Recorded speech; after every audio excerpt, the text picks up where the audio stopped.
बॉम्बे की इस भीड़ भाड़ भरी दुनिया में एक आदमी आता है सूट बूट पहनकर, बहुत बड़े सपने लेकर। और वो ऐसे सपने लेकर आता है जिसे वो इंटरनेशनल लेवल तक पहुंचाना चाहता है। बचपन से ही बिजनेस माइंडसेट होता है जिसे लेकर वो बॉम्बे शहर पहुंचता है। बिजनेस की किताबें भी वो जरूर पढ़ता है, लेकिन जो चीजें उसे ठीक नहीं लगती वो उसे अपने अकॉर्डिंग मॉडिफाई कर लेता है। किताबों में वो अक्सर मोरल वैल्यूज के पार्ट को स्किप कर लिया करता था। उसे अपने सपने की नींव जो थी वो झूठ और धोखे पर रखनी थी। आज की कहानी उस इंसान की है जो हीरो के बिजनेस को एक्सपैंड करने के लिए पीएनबी जैसे सरकारी बैंकों को करोड़ों का चूना लगा दिया। हम बात कर रहे हैं मेहुल चोकसी के बारे में। आज इस वीडियो में हम जानेंगे कि आखिरकार कौन था मेहुल चोकसी और आखिरकार उसने क्या फ्रॉड किया। उसने देश को करीब 13,000 करोड़ का चूना लगाया, उसके बारे में ही बात करेंगे। मेहुल चोकसी, जहाँ बिजनेस का मतलब सिर्फ पैसा था और एथिक्स उसके लिए सिर्फ एक डेकोरेशन के लिए थे। मेहुल चोकसी आखिरकार कौन है? उसका जन्म हुआ 5 मई 1959 को बॉम्बे में हुआ। वो एकदम ट्रेडिशनल गुजराती बिजनेसमैन फैमिली से आता है। उसके फादर का हीरा जवाहरात का काम था। वो बचपन से ही लग्जरी और बिजनेस माइंडसेट से पला बड़ा। पढ़ाई कंप्लीट करने के बाद वो सीधा फैमिली बिजनेस में कूद जाता है। रिपोर्ट्स के हिसाब से 1986 में उसने अपने फादर के बिजनेस को नेक्स्ट लेवल पर ले जाने का फैसला बना लिया। अपना ब्रांड गीतांजलि जेम्स इंडिया में डायमंड ज्वेलरी को एक अलग ही लेवल पर बेचने का आइडिया उसके आता है। उसका कॉन्सेप्ट था कि हीरा खरीदने का सपना मिडिल क्लास जो है आदमी वो भी पूरा कर सके, वो भी देख सके। उसने इस बिजनेस को Belgium, US, West Asia, Japan, China, Hong Kong और थाईलैंड जैसे देशों तक पहुंचाया। अब हम वापस आते हैं कि ये जो व्यक्ति है वो इतना चर्चा में कब आया। मेहुल और उसका भांजा नीरव मोदी के स्कैम की जो बातें हैं वो मैं आपको ऑलरेडी पहले भी वीडियो में बता चुकी हूँ। अगर जिसने नहीं देखा तो हम आगे उसके बारे में दोबारा से एक और वीडियो अपलोड करेंगे। मेहुल चोकसी और इन दोनों ने मिलकर बनाया इंडिया का सबसे बड़ा बैंक फ्रॉड। मेहुल चोकसी और इन दोनों ने यानी नीरव मोदी ने मिलकर इंडिया का सबसे बड़ा बैंक फ्रॉड किया। दोनों ने पंजाब नेशनल के कुछ करप्ट ऑफिसर्स के साथ मिलकर ऐसे LOU यानी letter of undertaking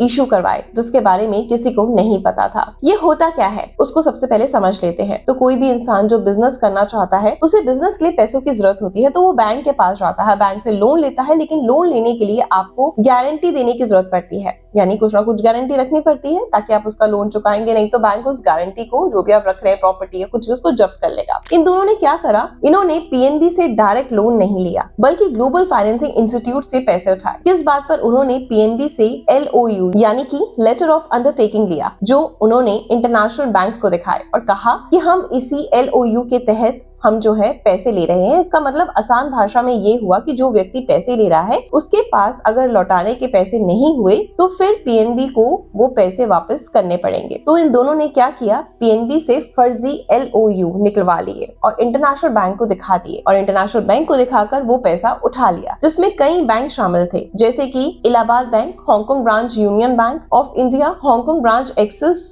foreign branches और standard chartered bank etcetera.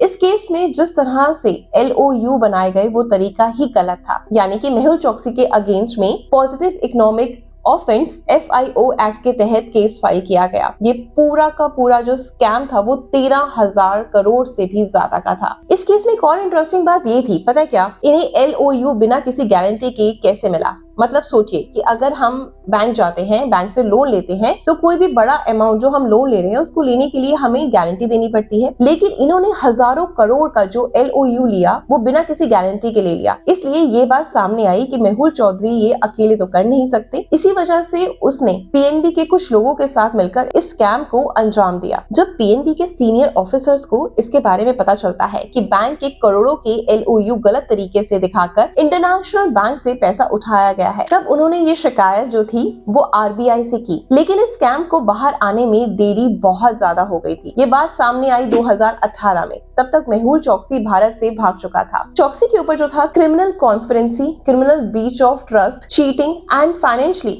Misappropriation के तहत केस रजिस्टर किए गए। चोकसी के खिलाफ अरेस्ट वारंट भी जारी किया गया क्योंकि वह इंडिया से भाग गया था और उसे स्कैम की वैल्यू थी 100 करोड़ से ज्यादा। अगर ऐसा होता है तो फ्यूजिटिव इकोनॉमिक ऑफेंस एक्ट के तहत उसे मोस्ट वांटेड बना दिया जाता है, यानी करार कर दिया जाता है, और ऐसा भी हुआ, उसे मोस्ट वांटेड बनाया गया। इसके साथ साथ ही ईडीआई और सीबीआई ने पता है क्या करा, उसके सारे एसेट्स को जब्त कर लिया, जिससे जो नुकसान हुआ बैंक को उसे कंपनसेट किया जा सके। अब चौकसी के एक्सट्रेडिशन के लिए एक्सट्रेडिशन टीटी को फॉलो करना पड़ता है, क्योंकि वो इंडिया से बाहर भाग गया था और किसी और देश में जाकर छुप गया था। तो इसलिए इंडिया को इंटरपोल यानी कि इंटरनेशनल क्रिमिनल पुलिस ऑर्गेनाइजेशन के साथ मिलकर काम करना पड़ा। अब ये काम कैसे करता वे भी समझ लेते हैं। तो अगर एक देश का क्रिमिनल किसी दूसरे देश में ट्रैवल कर रहा है तो उसे वापस उस देश में भेजने के लिए जहां उसने क्राइम किया है, उसके लिए पहले उसके अगेंस्ट में रेड कॉर्नर नोटिस जारी करना पड़ता है। इसका मतलब ये होता है कि इंटरपोल के जो मेंबर्स हैं उन देशों में अगर वो स्कैमर होगा तो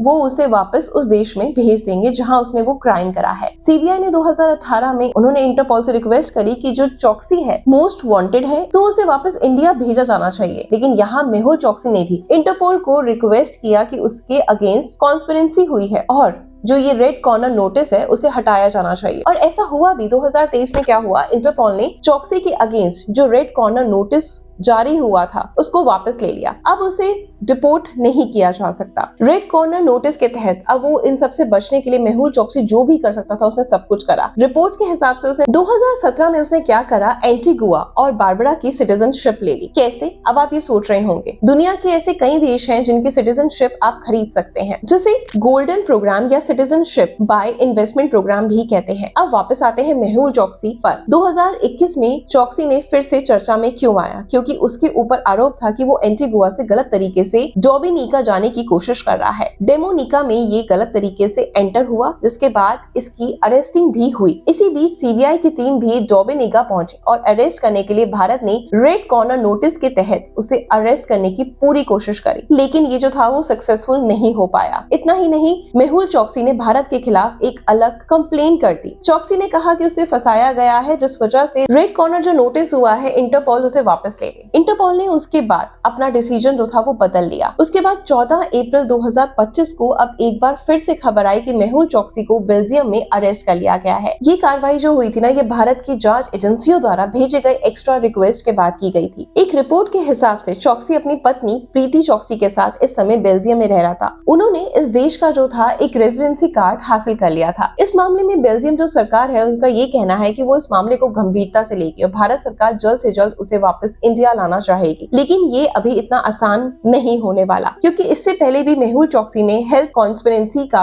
हवाला दिया था, यानी उसने कहा था कि वो बहुत ज्यादा बीमार है जिसकी वजह से वो खुद को बचा सकता है, उसको पता है। लेकिन भारत सरकार भी उसे इंडिया वापस लाए बिना चैन नहीं करने वाली। अब देखना ये है कि मेहुल चौकसी को भारत कब लाया जाएगा, कितना जल्दी पॉसिबल होता है, क्योंकि इस समय इंडिया की पुलिस जो है वो प्रॉपर पूरे तरीके से ट्राई तो कर रही है और बेल्जियम की जो सरकार है वो भी उनका इंडिया वालों का पूरा साथ दे रही है। लेकिन बार बार वो अपनी हेल्थ को बीच में ला रहा है ताकि वो इस केस से बच सके, कुछ टाइम और निकाल सके, जो भी उसको गाइडेंस आगे से मिल रही होगी। बाकी इस मामले से जो भी अपडेशन लेटेस्ट आती रहेगी हम आपको देते रहेंगे। तो आज इस वीडियो में आपने जाना कि कौन है मेहुल चौकसी और किस तरीके का उसने फ्रॉड किया, फ्रॉड करने के लिए वो कहां कहां भागा और कैसे बचता रहा। लेकिन आखिरकार अब बेल्जियम सरकार ने उसको अरेस्ट कर लिया है, लेकिन भारत कब आता है ये देखना बाकी है। मिलते हैं कुछ नई अपडेशंस के साथ। Good luck.